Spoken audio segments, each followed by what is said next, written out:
Very interested in this train between Hamilton and Auckland. It's been running since 6th of April. They call it Te Huia. And one of the people using it is New Zealand Herald or NZME journalist and podcaster Frances Cook. She lives in Hamilton. She joins me now. Kia ora, Frances. Kia ora, lovely to be here. Great to have you on the show. Big social media presence as well. Frances, congratulations on the bubba. Thank you. Yes, coming in July. Big change. Very good. Tell me about this train. I don't know how to feel about it because on the one hand, the idea of people being able to move fast between my hometown or move quickly between my hometown and the town I now live in, that sounds great. But when you looked at the detail, it seemed quite slow and it didn't go very far into Auckland and there seemed to be all sorts of problems. So what is your experience? Yeah, I've got to say, so I obviously working for the Herald but living in Hamilton, it's helpful for me if I can get into Auckland. I usually aim for at least once a week, sometimes twice a week, and I'll have meetings with people and do things in person, and it's all very helpful. And I think there's a lot of people in that situation, right? Auckland is still the hub for a lot of us.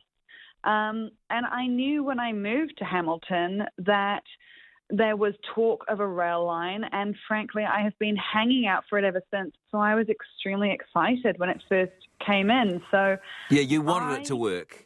I did, So a declaration of bias up front, I feel like time in the car is dead time.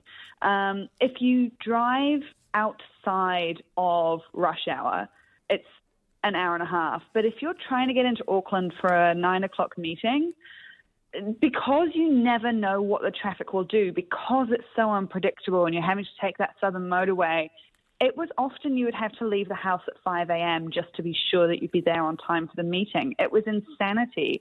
So to me, getting on the train at 6:30 and then doing work all the way, being very comfortable, going and getting a coffee and a muffin, coming back, doing more work, and then rocking into my office at 9 a.m. on the dot, totally stress-free. It's been a dream.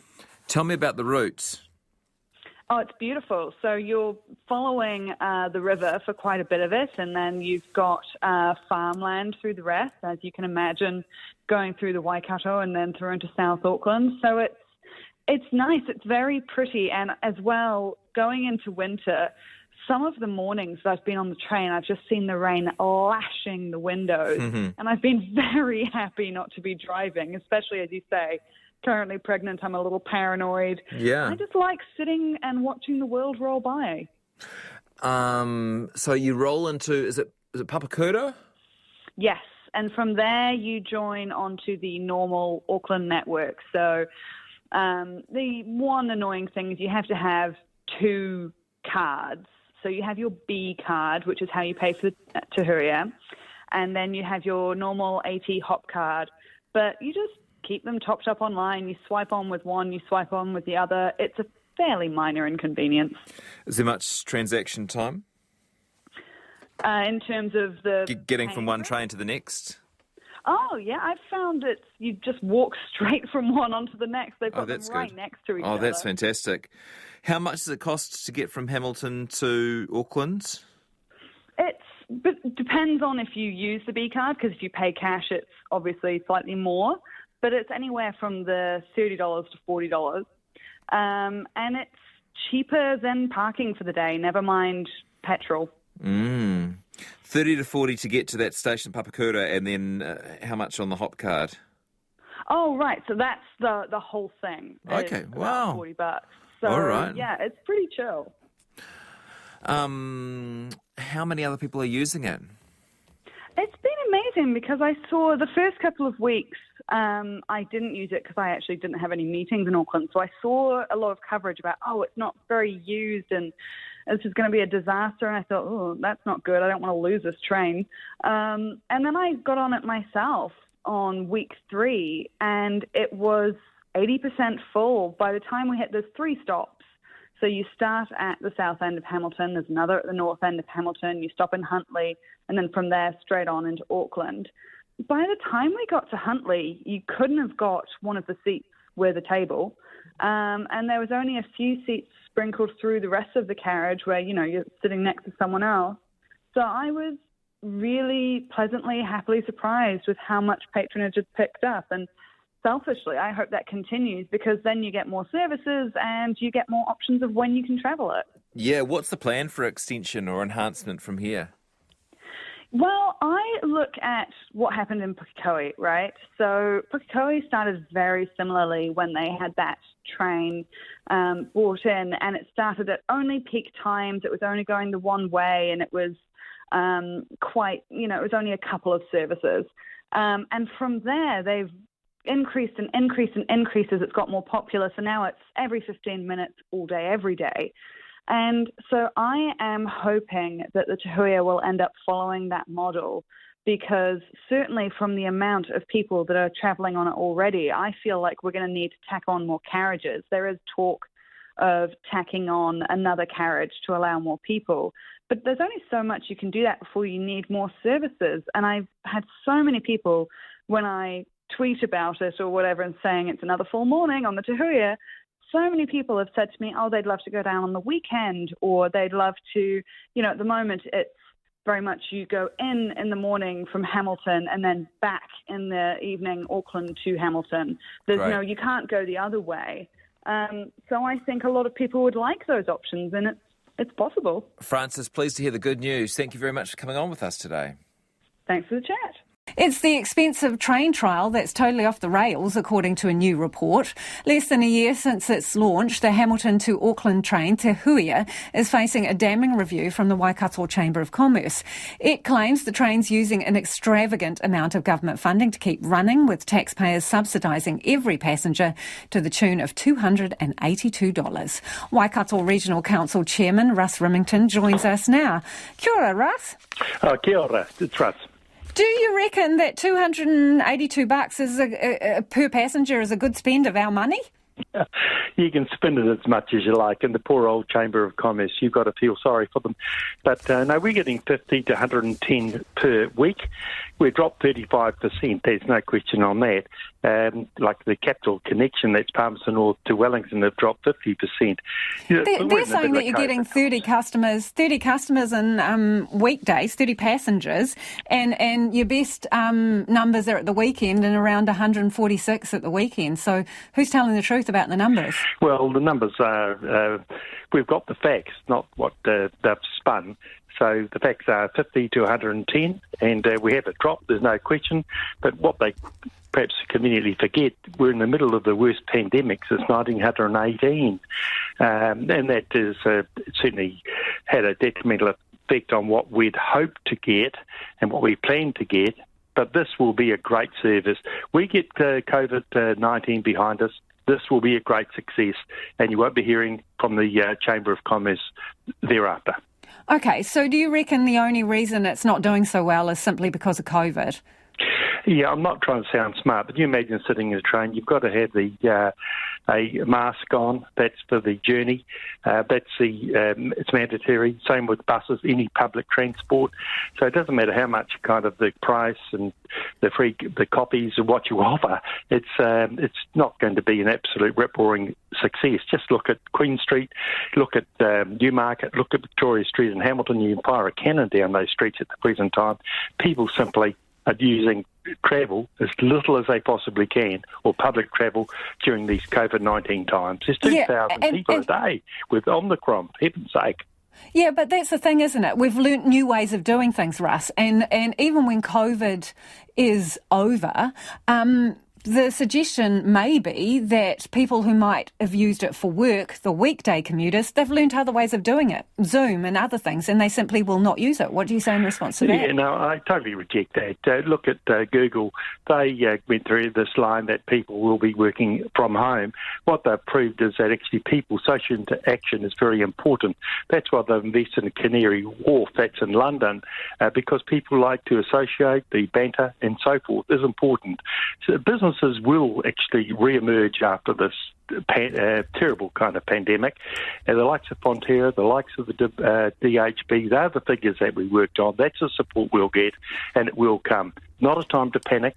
It's a time to actually say, this will pass. Okay, so how does the carbon footprint of passengers on the train from Hamilton to Auckland compare to someone doing the same journey in a car? Well, if you spin it like the poor old Chamber of Commerce, I do feel Well, sorry when you for them. say spin it, they are saying that simply the carbon footprint on the diesel train is greater than a person taking a vehicle for the same trip. True or not, Russ? That is false, because what they're doing is spinning it, I repeat, because they're using the low patronage times during these COVID times. Well, right now then it's true, isn't it? Because you do have low patronage. So currently with low patronage, the carbon footprint of a passenger on the train is greater than someone in the car. You can't change the fact of the numbers right now. Now, it's better for the environment to use your vehicle than take Te Huia. Correct? Well, no, that's not right. Because with the numbers you have, Russ? No. What you do is you sit in Takanini. If you ever go between Hamilton and Auckland, as soon as you hit that, we call it the car park, it's at Takanini Yuri, you'll stay there for over an hour as you kind of trying walking pace to get into the city. That is really what we're trying to overcome. And when you get to Auckland, of course, there's no parking anyway. So you can go by the low numbers, spin it as much as they want to with the university study that he's got his professor to peer review.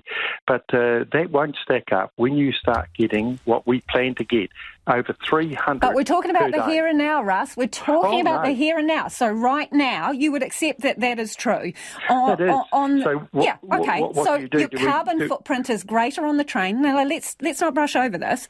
Your carbon footprint on the train right now with the number of passengers that you've got is greater than someone doing the same journey in the car right now. Correct? Now, I'd have to check those figures. So I'm not happy with those figures. And secondly, I'd also say, what do we do with the trade? Do we put them in the Arizona desert like they have with the whole range of Air New Zealand international jets? Of course not. This is a pandemic. We're unusual times. We'll weather it. Don't panic. And we're going to have a great service that we're all going to be proud of. Okay, give me a time frame for a great service that we're all going to be proud of. If it's not this year, because we've still got COVID, how many years do you need to get it? Just give me a number. Oh, no. I think we'll be up and running within 6 months.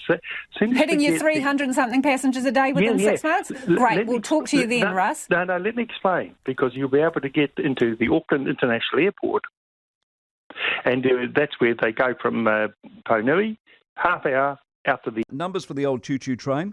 This is the one out of Hamilton. The great saviour of public transport isn't up to much. Chamber of Commerce report, we've all seen it, tells us it doesn't pay its way. Each trip costs $294, $282 of that's a subsidy. Carbon emissions by car are 20 kgs. On the train it's 31.5 kgs. So does ideology save a lost cause? Michael Wood is, of course, the Transport Minister and is with us. Very good morning to you. Good morning, Mike. As you see it at the moment, 10, it couldn't have gone better. 1, it's a complete bust. What would you rate it? I would say at the moment it's probably about a 5 or a 6. This is a project that's been set up to run over a 5-year period to trial the service to get it up to operating at a good level. It's been very disrupted by COVID in the first year, had to close down for long periods. But we saw in the first few months 15,000 people use the service. I'm keen that we continue to make improvements and get more people on the train. What are the improvements you're making? We've made a couple of key improvements just since the start of this year, including bringing the service into the Auckland Central City, previously terminated at Papakura. Yeah, I know all that. But is that the only thing you've done? Because I can't see what other improvements you can make unless you put on a whole new train that goes faster. Well, we've also made improvements to the timetabling as well. They were the two key pieces of feedback that people gave us that they said would improve the service and encourage more people to use it. But the key thing in the year coming ahead is just looking for some stability. This is a service that has had months when it's literally been out of operation or affected by COVID and Omicron. So I think giving it a bit of time to settle in, for people to get used to it and be able to experience it, I'm confident it will go from there. Will it ever make money? We'll have to wait and see on that one. In terms of the operating costs, most transport services, including our roads, including public transport, generally do need some subsidy coming in from the government to make them viable over the long run when you take all of the costs into account. That's probably quite likely with this, but obviously we want to see the demand get up as strongly as possible for it to have as much income coming in as it can. At $48 to $294 or $12 to $282, what would you see as a fair ratio? In other words, the actual passenger paying what chunk and me paying what chunk for this to be, even at a subsidised level, to be fair? Well, look, across most public transport services that are used at a reasonably good level, we look at around about a 50-50 share between what we call the fare box recovery and the subsidy that comes in either from local rates or from waka kotahi. So that would be the standard way we look at public transport, and I'd be keen to see that we move this service up to that kind of level as well. And the problem you've got, though, see, numbers can fix it in part, but what can't fix it is speed. A car is faster, and until the numbers get up, a car is cleaner, and until you fix that equation, you're dead in the water, aren't you? No, look, I wouldn't say that. The feedback that we get from people who use the service is extremely positive. Well, of course it is. But there's only 4 of them. The journey times are reliable, and actually the overall service from Hamilton to Auckland will get closer and closer to car journey. And, of course, when you're sitting on Te Huia, a service that takes you between these two cities through the biggest growth zone in New Zealand, you're able to work, you're able to make phone calls, you can get the laptop out, you can relax. It's a quite different experience to having to be stuck in your car in a traffic jam at the bottom of the southern motorway. But the problem, see, this rhetoric doesn't work anymore, Michael. The traffic jam, even if there is a traffic jam, it still means the car's faster. What people are about is efficiency of movement, and a car does a better job, and that's never going to change, is it, unless the train goes faster? Well, no, look, I wouldn't agree with that, Mike. The point about efficiency of movement is actually about moving a lot of people along a congested corridor where we're experiencing significant growth. This service gives people a choice. People can still use their car, of course, if they want, but it means that if people want a public transport service, they've got access to that. Look, this is a very normal thing to have in most developed countries, that between your larger cities, you're able to travel by public transport. New Zealand's been behind other countries in this. We've made the investment. We've put it in place for 5 years, and we'll continue working on the service to make sure that it delivers what people need. All right, mate. Nice to catch up. Appreciate it very much. Michael Wood, Transport Minister.